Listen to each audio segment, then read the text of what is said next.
À Lisbonne, si vous entendez parler le créole, ne soyez surtout pas étonnés. Dans la rue, dans les transports et dans de nombreux foyers, le créole a pris racine dans la capitale portugaise depuis le XVIe siècle et on peut désormais le lire dans un journal.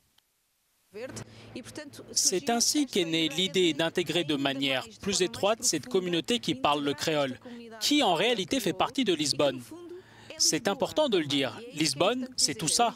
Il n'y a pas de différence entre les communautés, parce que Lisbonne, c'est une grande communauté.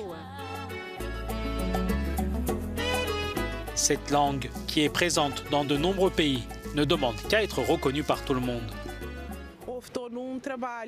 Un travail a été fait pour que nous reconnaissions tous le créole comme une langue. On nous a toujours dit que le créole était un dialecte. Mais non, le créole est bien une langue et nous avons grandi avec et vu son évolution. Lisbonne, qui a toujours été créole, a désormais une réponse plus dynamique et médiatique à cette créolisation. Il existe des créoles d'origine portugaise dans de nombreux pays, mais dans aucun d'entre eux le créole n'est reconnu comme une langue officielle. Toutefois, le président du Cap-Vert l'a annoncé, ça sera l'une de ses priorités. Nous parlons d'histoire, de philosophie, d'un peuple, de souvenirs, de culture et de l'essence de deux peuples. C'est avec un grand plaisir que j'ai appris l'annonce du président du Cap-Vert.